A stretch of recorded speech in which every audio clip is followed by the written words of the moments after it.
Ethan Carter had lived in Maple Ridge Estates for 3 years, a quiet cookie-cutter neighborhood just outside of Denver, Colorado. The streets were lined with identical suburban houses, neatly trimmed lawns, and driveways filled with SUVs and sedans. It was the kind of place where people smiled but never truly knew their neighbors. Life was peaceful until the letter arrived. It came in a plain white envelope, the HOA's official logo stamped in the top left corner. Ethan wasn't expecting anything from them. He had always paid his dues on time and followed the rules. He opened it casually while sipping his morning coffee, expecting some routine announcement about garbage pickup or landscaping regulations. Instead, his eyes locked onto a violation notice. His stomach tightened as he read the details. "Dear Mr. Carter, our records indicate that you have an outstanding balance with the Maple Ridge Homeowners Association. This balance must be settled immediately to avoid further penalties. Amount due $0, 0 cents. Failure to comply will result in escalating action, including but not limited to property liens, legal action, or suspension of community privileges. Please make your payment by the due date listed below. Sincerely, Maple Ridge HOA Compliance Office." Ethan let out a confused chuckle. A fine for $0. He turned the paper over, checking for a missing detail, maybe a clerical error. But everything seemed official. The HOA letterhead, the signature from Nancy Holloway, the HOA president, and even a scannable QR code for payment. "This has to be a joke," he muttered, tossing the letter onto the counter. He had better things to do than worry about a fine that didn't even exist. The next day, Ethan received another letter. This time it was marked "Final Notice." His amusement turned to unease. The wording was more aggressive. "Immediate action required. Your failure to comply is now under review by the HOA Enforcement Committee. Continued non-payment will lead to severe consequences." Again, the balance was $0, 0 cents. Ethan shook his head, pulling out his phone to call the HOA office. After a few rings, a robotic voice answered. "Thank you for calling Maple Ridge Estates HOA. Your call is important to us. Please hold while we connect you to a representative." Static filled the line, followed by a low, distorted humming noise. Ethan frowned. "Hello?" No response.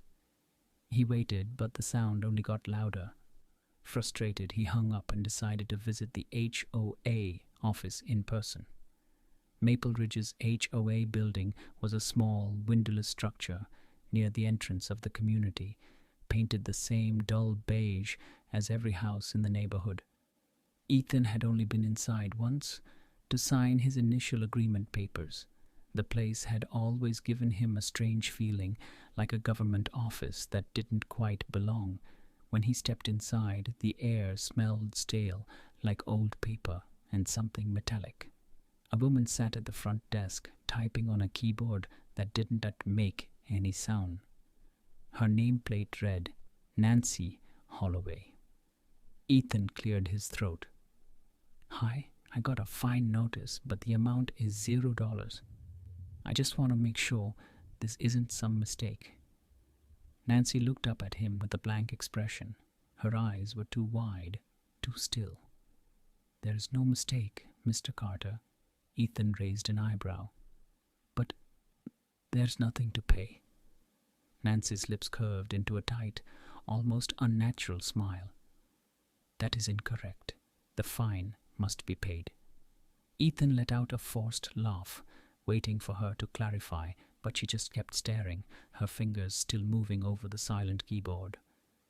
"Okay," he said slowly. "How exactly am I supposed to pay $0? Nancy's expression didn't change. "The system will recognize compliance once you submit your payment." Ethan leaned against the counter, trying to keep his frustration in check. "You're asking me to pay nothing, and if I don't, I get a penalty. Do you hear how crazy that sounds?" Nancy blinked once. Then, in the same calm, robotic voice, she said, "Failure to comply will result in consequences." Something about the way she said it made Ethan's skin crawl. He turned to leave. "You know what? I'll take my chances." That night, he received an email. "Mr. Carter, your violation remains unresolved. Immediate compliance is required. Failure to comply will result in the next phase of enforcement." Below the message was an attachment. Hesitant, Ethan clicked it. The file was a live feed of his front door. The timestamp read 2:37 a.m., several minutes ahead of his current time. A shadow moved across his porch. Ethan's breath caught in his throat. He spun towards his window, peering out. Nothing. But the email's time hadn't passed yet. Heart pounding, he checked the clock. 2:36 a.m. 1 minute left. He watched the screen, pulse racing. 2:37 a.m. The shadow on the footage stepped forward. And then someone knocked on his door. Ethan froze. The knock at his door echoed through the silent house like a gunshot. His laptop screen still displayed the live feed from the HOA email, an image of his front door, the timestamp locked at 2:37 a.m., and standing there, motionless, was a tall, shadowed figure. His throat went dry. The house was completely dark, the only light coming from his laptop screen. He reached for his phone, heart pounding against his ribs, and slowly typed 911. But before he could press call, another knock, louder, more insistent. His body tensed. Who the hell was at his door this late? The HOA? That was impossible, right? He hadn't heard any footsteps, no car pulling up. He switched his screen to another security camera feed. The street view, empty. There was no car, no movement, just his porch camera still showing the unmoving figure at his door. His breath came out in sharp, ragged exhales. Should he open it? Knock, knock, knock. Ethan jumped. His instincts screamed, "Don't answer it." But something deep inside, curiosity, anger, maybe both, forced him to move. He crept toward the door, every step feeling like he was walking into a trap. His fingers hovered over the peephole. He peeked through. Nothing. His porch was completely empty, but his laptop, just 5 feet behind him, still showed the figure standing there. The camera feed was live, real time. A slow chill crawled up his spine. He turned back to his screen. The figure hadn't moved. It was still right there. The porch light barely illuminated its tall frame, its face hidden in the shadows. Ethan whirled back to the door. Nothing. Back to the screen. The figure was now facing the camera. His stomach dropped. It was looking at him. The email notification chimed again. His eyes darted to his inbox. Subject: Final warning. Failure to comply will result in the next phase of enforcement. Ethan slammed his laptop shut. Enough. His HOA was playing some kind of sick prank, and he wasn't going to be intimidated by a bunch of bureaucratic psychopaths. He stormed towards his bedroom, grabbed his jacket and keys, and decided he was going back to the HOA office. Right now. As he pulled out of his driveway, his headlights swept over the empty sidewalk. His porch was empty. No sign of anyone. But as he turned the corner and drove past the other houses, he noticed something strange. Every single house had its porch light on. Every single one. At 2:45 a.m. a sinking feeling settled in his gut. He pressed harder on the gas. The HOA building was less than a mile away, a dull beige box with no windows. It was supposed to be closed, but as Ethan pulled up, he noticed something impossible. The front door was wide open. A single fluorescent light flickered from inside. Ethan hesitated, gripping his steering wheel. Every instinct told him to turn around. Leave. But his anger burned hotter than his fear.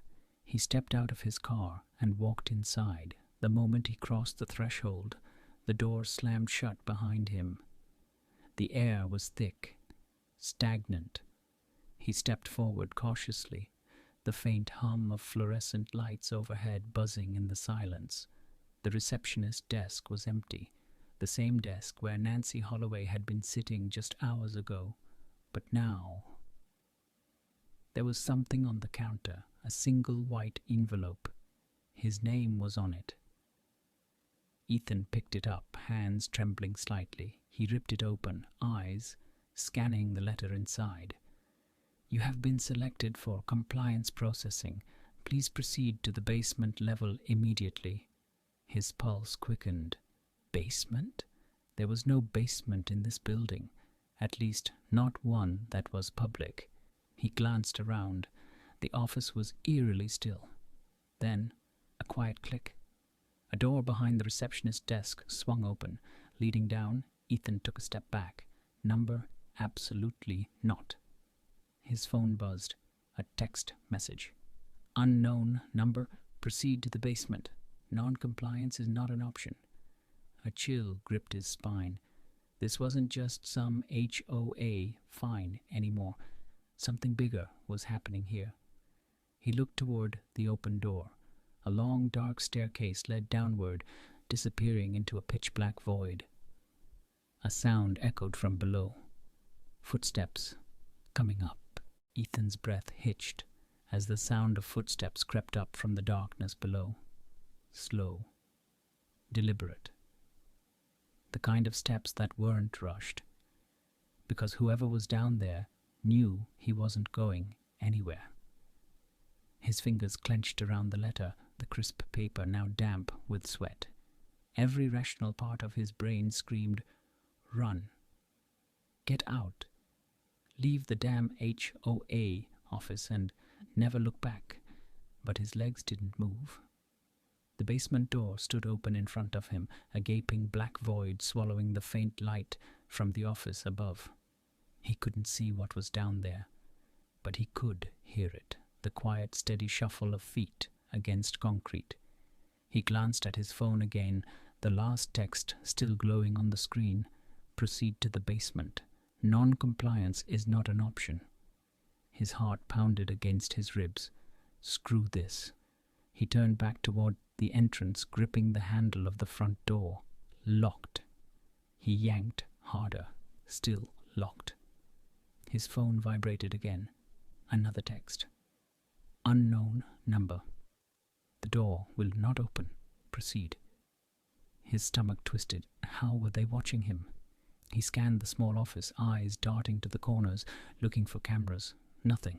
His ears strained for any sound, any sign that someone else was in the building, just the faint hum of the lights above and the footsteps below.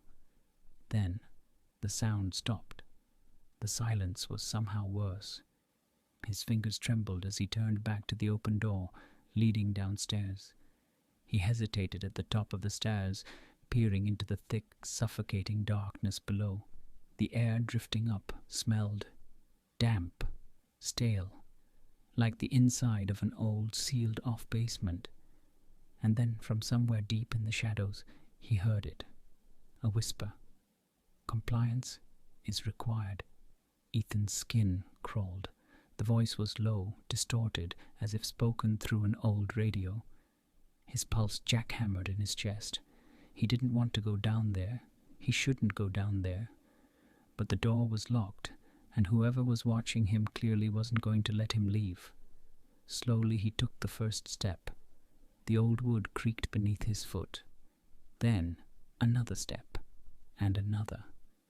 The air grew colder as he descended, a deep humming vibration filling the space around him, almost like the buzz of an electrical current. When he reached the bottom, the darkness swallowed him whole. For a long, agonizing moment, there was nothing. No sound, no movement. Just the heavy silence pressing down on him. Then, with a sudden flicker, the overhead lights snapped on, diamond soys, fluorescent, flickering, and Ethan's stomach plummeted. The basement wasn't empty. Rows of filing cabinets stretched along the walls, their metal surfaces rusted and stained.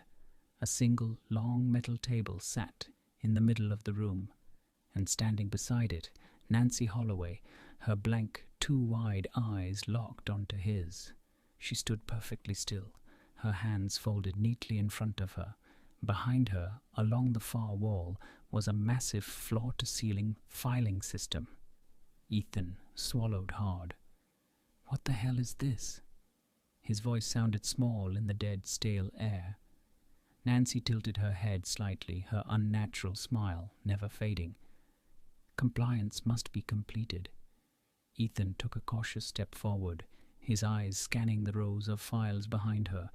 Hundreds, maybe thousands of folders, each one labeled with a home address. He squinted, spotting his own street name among them.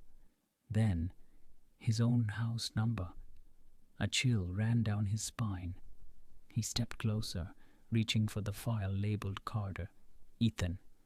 But just as his fingers brushed the edge, Nancy's hand shot out, gripping his wrist. Cold. Unnaturally cold. Ethan jerked back, but her grip was inhumanly strong. Her nails dug into his skin. Her head tilted further, that eerie frozen smile still locked on her face. And then she said something that made his blood turn to ice. "The payment must be made." Ethan wrenched his arm free, stumbling backward. His breathing was sharp, ragged. His instincts screamed at him to run, to fight, to do anything. But then, something behind Nancy caught his eye. A security monitor flickered to life on the far wall. The screen displayed live footage of his house, his driveway, his front door, his bedroom, and standing inside his bedroom was himself. Ethan's chest clenched. "What the—" Nancy took a slow step toward him. "Compliance must be completed." The security screen glitched. The version of him standing in his bedroom slowly turned toward the camera, its face still hidden in shadows. Then the screen went black. Ethan's body went rigid. His thoughts tangled into a chaotic mess. This wasn't just about the fine. This was something much bigger. And then the lights flickered again, and the figure from the security feed stepped into the basement. Ethan's entire body locked up as the figure from the security feed stepped into the basement. The fluorescent light above flickered, casting long, twisting shadows against the concrete walls. His lungs clenched, refusing to take in air. His mind screamed at him to move, run, fight, do something, but his limbs felt disconnected, frozen in place. The figure stood just inside the doorway, tall and wrong. Its posture was off, unnatural, like a marionette with its strings half cut. And then, the worst part, it was him. Or at least, it looked like him. Same build, same face, same clothes. But something was missing. The eyes. The thing standing across from him had no eyes. Just two deep, endless hollows where they should have been. Ethan's breath came in short, ragged bursts. He stumbled back, nearly knocking over the rusted filing cabinets. His heartbeat pounded in his skull like a war drum. "What the hell's this?" His voice barely worked. Nancy Holloway stood completely still. Her too wide smile never faded. Compliance must be completed. The thing that looked like him took a step forward. Its movements were jerky, almost glitchy, like a bad video feed buffering. Then, another step, and another. Ethan moved before he could think, grabbing the closest object he could find. A heavy metal clipboard from the filing cabinet. He gripped it tight, his knuckles white. "Stay the hell away from me." No reaction. The figure stepped closer. Ethan swung. Hard. The clipboard slammed into its head with a sickening crack. The force should have knocked any normal person off their feet. But it didn't even flinch. Instead, its neck twisted at an unnatural angle before slowly snapping back into place. Ethan's stomach turned. Oh, hell no. He ran. Not toward the stairs, because some instinct told him they wouldn't be open anymore. He bolted toward the filing cabinets, knocking them over as he sprinted past. Metal crashed against concrete, the sound echoing through the basement like gunfire. He didn't look back. Nancy's voice rang out behind him, calm, robotic. "Non-compliance will not be tolerated." Ethan reached the far wall, where a rusted maintenance door stood slightly ajar. His hands fumbled against the handle, yanking hard. The hinges groaned in protest before finally giving way. He threw himself inside, slamming it shut behind him. Darkness. The air was heavier here, thick with the scent of mold and something rotting. His hands darted across the wall, searching blindly. His fingers brushed against something. A switch. Click. A single dim bulb flickered to life. Ethan's breath hitched. The room was lined with filing cabinets, hundreds of them, more than upstairs. But these were different. Each cabinet had a label. He squinted at the closest one. Compliance, Phase 1. The one beside it, Compliance, Phase 2. He moved deeper into the room, his fingers trailing against the cold metal. Then his eyes landed on one cabinet near the back. It was open. Inside was a single manila folder. His name was on it. Ethan's hands trembled as he reached for it. His gut screamed at him not to look, not to know. But he had come too far. He flipped it open. His own HOA records, his address, his payments, his violations, all of them blank. And then, something that made his skin turn to ice. A photo of him, standing on his own porch. The timestamp, tomorrow's date, 3 a.m. Ethan's stomach clenched. What the hell is this? Then, movement behind him, a soft, whispering rustle, the feeling of someone standing too close. He turned. The thing that looked like him was right there. No space between them. No air. Its face was just inches from his. Then, it spoke, but not with sound. The words appeared in his mind, crawling through his thoughts like insects. Compliance is not a choice. A hand gripped his throat. Cold. Impossible, deathly cold. His vision blurred, his limbs locked. The room spun. Then everything went dark.